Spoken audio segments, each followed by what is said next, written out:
Абай Құнанбайұлы 1845 жылы 23 тамызда бұрынғы Семей уезі Шыңғыс болысында, қазіргі Шығыс Қазақстан облысы Абай ауданында дүниеге келген. Азан шақырып қойған есімі Ибрахим. Абайдың әкесі Құнанбай Қарқаралы округіне аға сұлтан болған.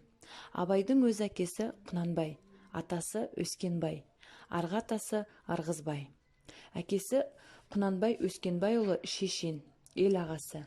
Абайдың әжесі Зере аса ақылды, әңгімешіл, балаға мейірімді, ағайынға қамқор, кісі ренжітпейтін жұмсақ мінезді, ортасына сыйлы жан еді.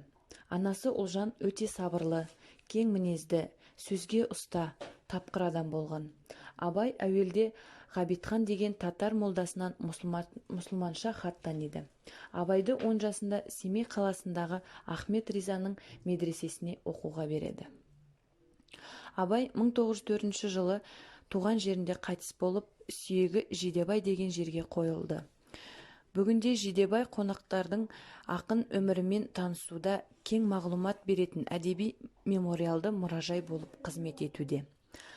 Абай өз халқының ең ардақты, аяулы арманын, ой-пікірін, терең сезім сырын, ұлттық мінезін, құлқын жеріне жеткізе жырлаған. Жарқын бағыттағы жаңа жазба әдебиетінің атасы, қазақ көркем әдебиетінің көрікті тілін ұстартқан, құдіретті ақындық өнерімен үлгі өнеге жайған классикалық ақын. Кәсіптік техникалық колледжі 2-ші курс 20 топ студенті әдебиет қызы Айнұр. Ұлы ақынымыз Хакім Абайдың 175 жылдығына орай ұйымдастырылып отырған эстафетаны қабыл ала отырып, барша колледж студенттеріне жолдаймын. Өлсем орным қара жер сыз болмай ма, өткір тіл ұялшақ бір қыз болмай ма, махаббат ғадауатпен майдандасқан, қайран менің жүрегім сыз болмай ма.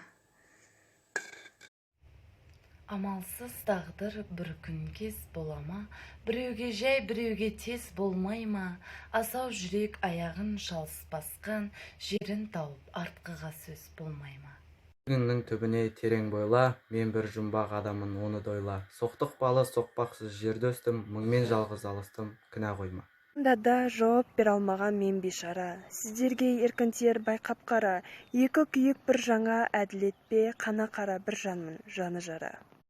Ішім толған умен өрт, сыртым дүрдей, мен келмеске кетермін түк өндірмей. Өлең шіркін өсекші жұртқа жаяр, сырымды тоқтатайын айта бермей.